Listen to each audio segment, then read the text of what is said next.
so we're doing the difference between proportions now. This is where I think or hope you'll start to see that, like, now that we've learned the concept, it's just kind of plugging in different things. So when I have one sample proportion, we use like the giant P, the big population P for the mean, right? And then we add our standard deviation formula. Well, now that I'm doing differences, the mean is going to be like you just subtract the two big picture numbers, and then we got a new standard deviation formula, which is basically just combining. It's just like adding on another standard deviation piece to this one. But this will be, like, I don't even mind leaving this at the board during the quiz. It's in your notes. You don't have to memorize these formulas. We're going to check the exact same stuff that we did before. We just have to do it twice now. So we're going to have, like, two samples. So you'll have to say, like, the sample is, both samples are random. Instead of, like, we have one random sample. You have to check that your sample size is less than 10% twice. You have to do this NQ is greater than or equal to 10 twice. But it's not anything really new. It's just kind of building off of the stuff we just did. Not that it can't be confusing. I'm not saying, like, simple. But. So read through. Let's start with, I didn't number them, but do the marble side first. And I did screw up. I was trying to put a bunch of extra numbers in here to screw you up. To, like, make you figure out what's what. And I messed up the question. This is why I confused myself. There should be the word blue after both of these 20s. I was trying to confuse you and confuse me. That's just what? That's what you get. It's my punishment. Alright, so we are going to, I couldn't write this, but I couldn't type this. So, what?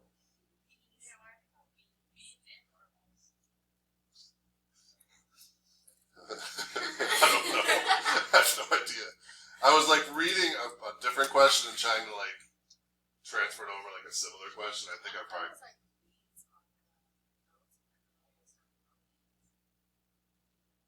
maybe just pretend we're all talking about the same thing, beans, marbles, whatever you want to say. So before I would say like describe the shape, center, and spread of p hat. Well, now it's going to be p hat 1 minus p hat 2. Or you could call it like p hat A minus p hat B because we've got like bit A and bit B. So it's like it's one of these. You don't have to do both of them. It's one or the other. But we're going to have a proportion of the marble beans from one bin and a proportion of the marble beans from the different bin. And I want to know if I like subtract those two, what's my new distribution? So the shape, how do we check shape?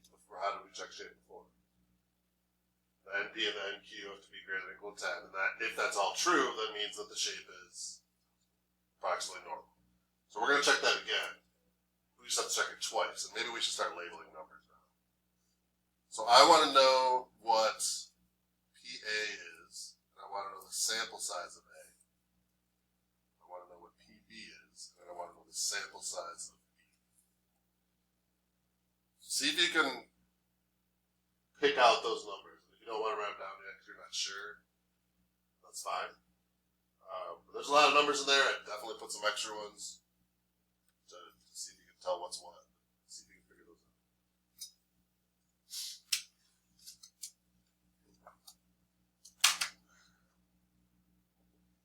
Are you coming to chess club?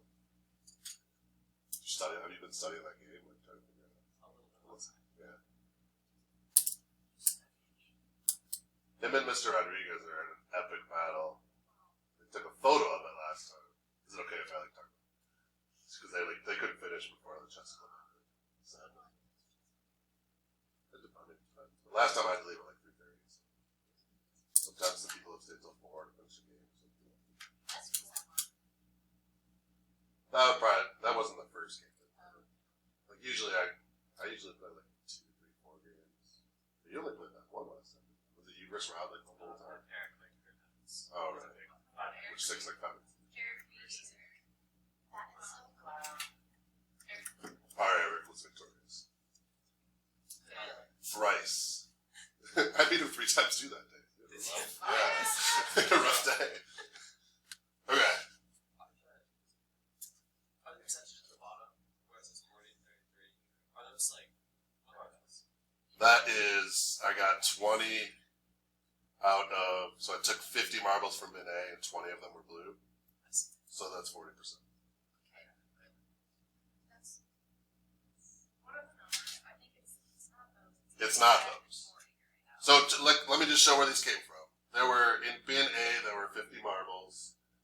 I'm sorry, in bin A, there's thousands of marbles. When I drew 50 of them, I got 20 blue ones. Well, 20 divided by 50 is 40%. Hold on one second.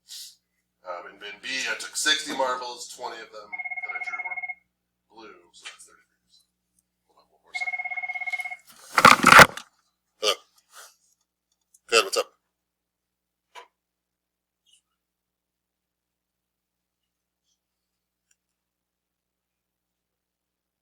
Okay. For those days?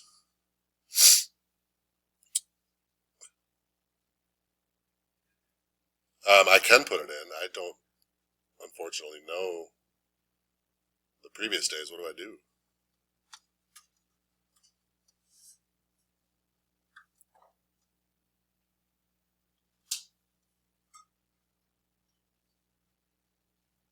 Yeah, I will do that for sure. And I'm going to make a note, I'm going to set an alarm every 7th hour to make sure I put it in. Thanks. Yep.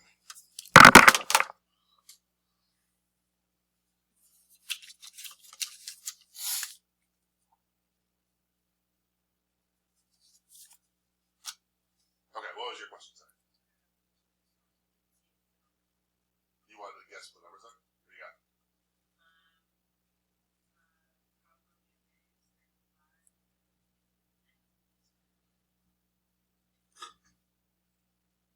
What else we got?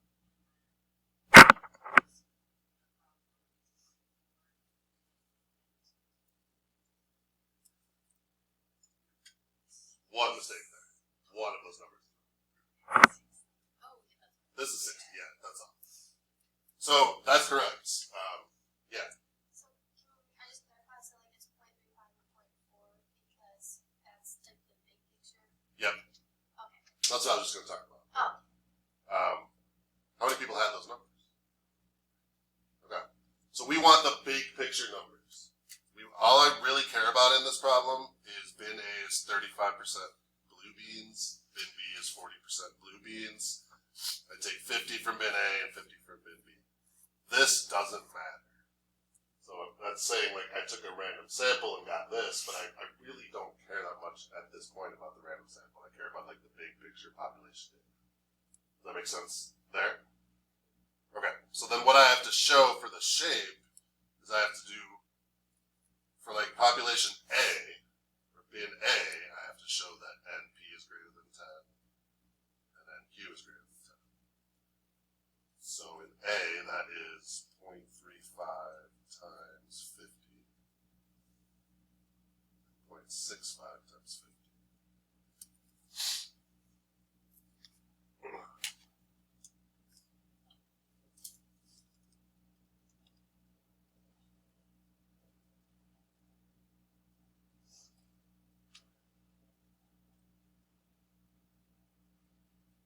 So this is 17.5 and 32.5, and those are both greater than or equal to 10. And then I do the same, I just have to do it again. So I'm doing the same thing for bin B. So then for B, B has to be greater than or equal to 10, and Q has to be greater than or equal to 10, and that is 0.4 times 60, 0.6 times 60.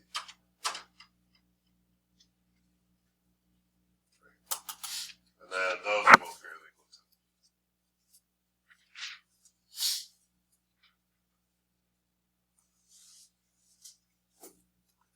And so all four of those need to be greater than or equal to 10, or the shape is not normal and you can't continue. But in almost every situation, when they want you to do the problem, like, it's going to be bigger than 10, so you can do it. But in multiple choice, they can give you a situation like, is this bigger? Is this normal? Whatever. Figure it out. Is that okay for shape? How do we check center?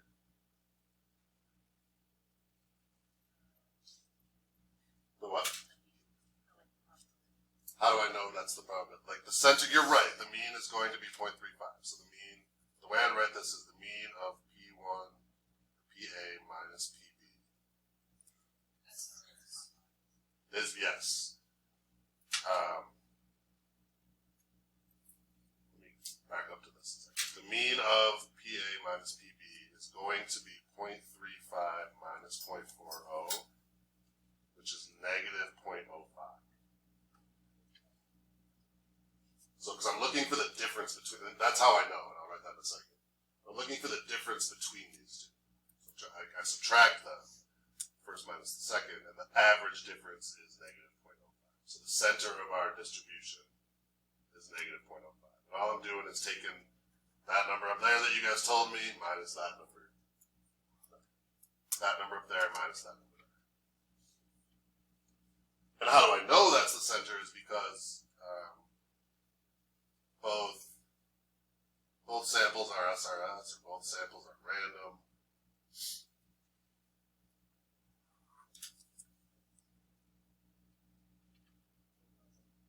And then that allows me to say, well, the mean of our distribution is going to be based on the mean of the big picture.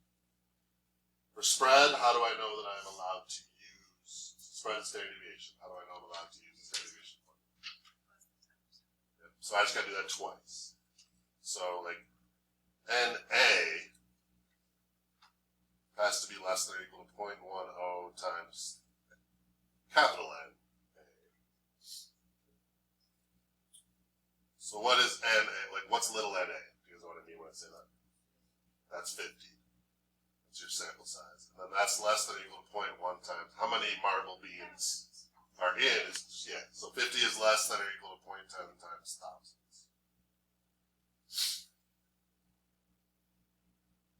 Do the same thing for bin B. So N sub B has to be less than or equal to 0.10 times capital N sub B. So what is little n sub B? 60, good. And big N sub B is thousands, right? Those are both true, so we're good. I'm kind of out of space, so I'm going to go down here. But then we can use the standard deviation formula. The standard deviation formula is the square root of, so I've got it written with 1s and 2s up here, but you can do A's and B's, so you can do either one. But it's just like PQN for your first bin, and then PQN for your second bin.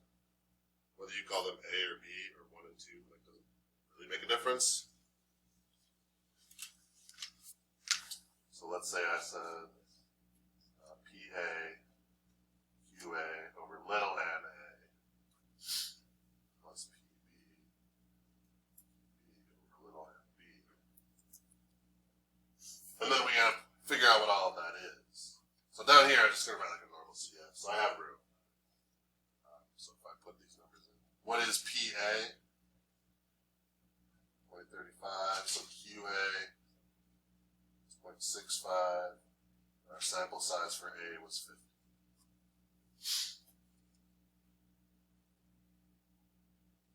And then we just do it again. So PB is 0.4.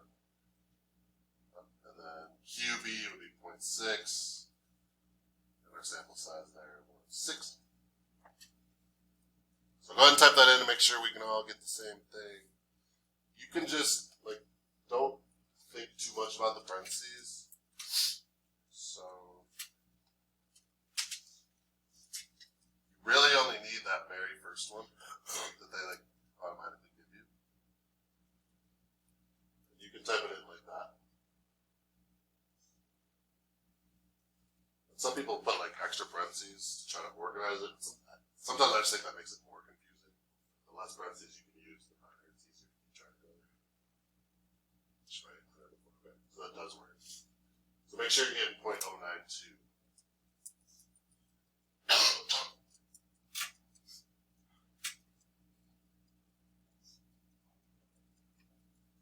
Are we getting 0.092? Okay.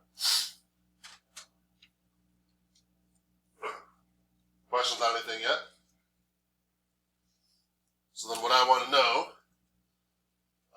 this goes back to little bit of this earlier in the unit. Find the probability that the proportion of blue from bin A is greater than bin B.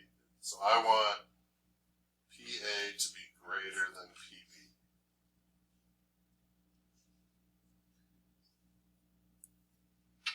What's up? Oh, okay. Oh my god, I changed it again.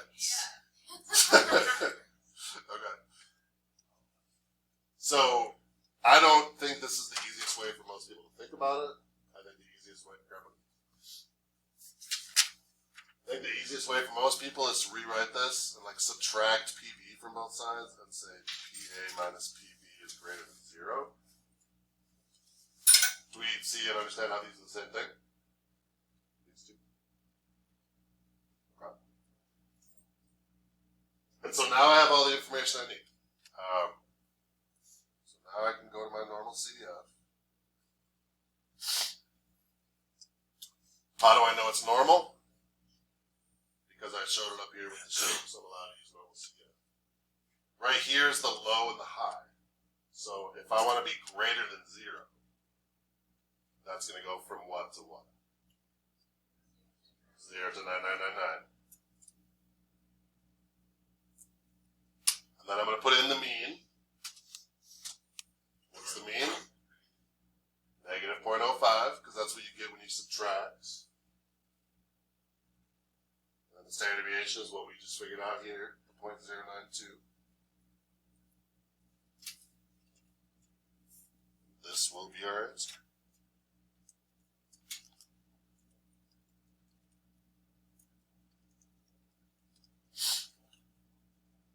I get 0.2934. See if you agree.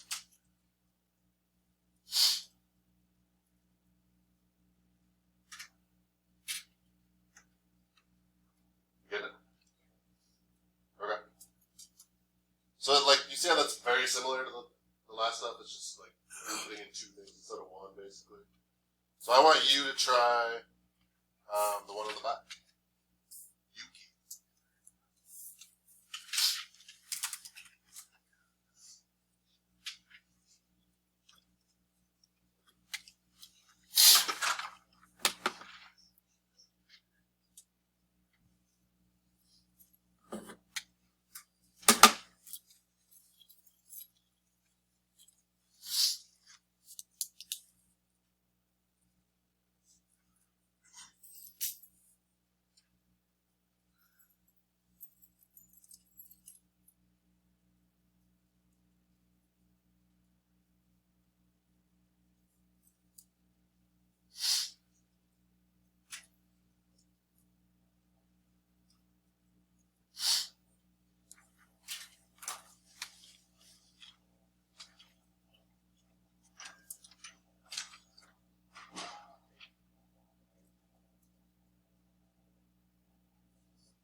guys got for your standard deviation?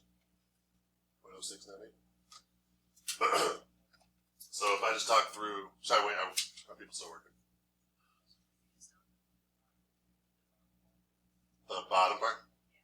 Like the normal up here or this last question? Okay. So let me just talk through the shape. All three of these. So you take the n times p for this, and the n times q for this, and the n times p for this, and the n times q for this, and those are all bigger than 10, so then we can say it's approximately normal. Center, you take the proportion for A, subtract the proportion for B, so I get positive 0.05 this time, and I'm allowed to do that because it's SRS for both samples. For the spread, I'm showing the sample size is less than 10% of the big population for both of the samples, and then I can use my standard deviation formula. Are we okay on the top part here? Yeah.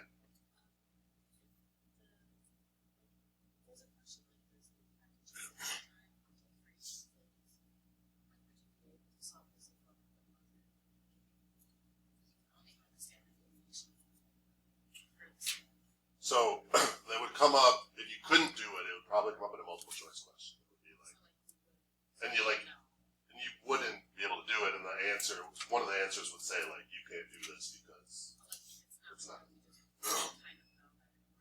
If it's like a free response, like you have to write it out. If I make it not work, it just like ruins the problem. So like I'm not gonna do that. You're gonna have to check it to like jump through the hoops and check off the boxes. But if I give you a problem like this, you have to work out. It's going to work every time. But you still have to show it. So do you have to show it all the way? So there's kind of like there's two types of things that'll happen. One is this will be a multiple choice question, and then you don't have to do any of these. You just kind of like go to the answer. Well, you should make sure they're true, but you don't have to write it all out. And then you can just jump to the normal CDF and like do your thing. Or a question might say like, what shape is this distribution? And then you would go through and show, and you'd say approximately normal because these things are true. Or how do we know that we can use 0.05 for the, or what is the center and how do we know we can use it? That could be a multiple choice question. What is the spread? How do we know it's okay? Multiple choice question. The only time you have to write it all out is if it's like a free response. And I want to see it work. Does that answer your question? So find the probability that a higher proportion of voters in sample A will vote for Yuki than sample B. Yuki is such like a con name. I don't know why, it's just the name. Okay. So that means that I want PA to be greater than or less than PB. Greater. Which means if I subtract PB from both sides, don't I want PA minus PB to be greater than 0? Is that all fair?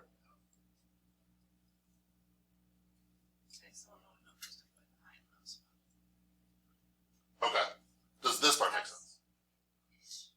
Ish. Does that part make sense? Okay. So then all I'm doing is like algebra. So I'm like moving the X over to the other side or whatever. That gives me that. And this is how I know what to use for the low and the high. So because I want greater than 0, the low is 0 and the high is 99999. If this said less than 0, what would you put in these two spots? Negative 999 up to 0. So it's almost always one of those two things. Well, I shouldn't say that. It's quite often one of those two things. Is that all? You're nodding your head just so I stop talking to you, basically. I don't know. I'll figure it out. Okay. It might take a minute. Okay. And then I tell the calculator the mean, which is what? 0.05. The standard deviation, which is this guy here. And figure that out.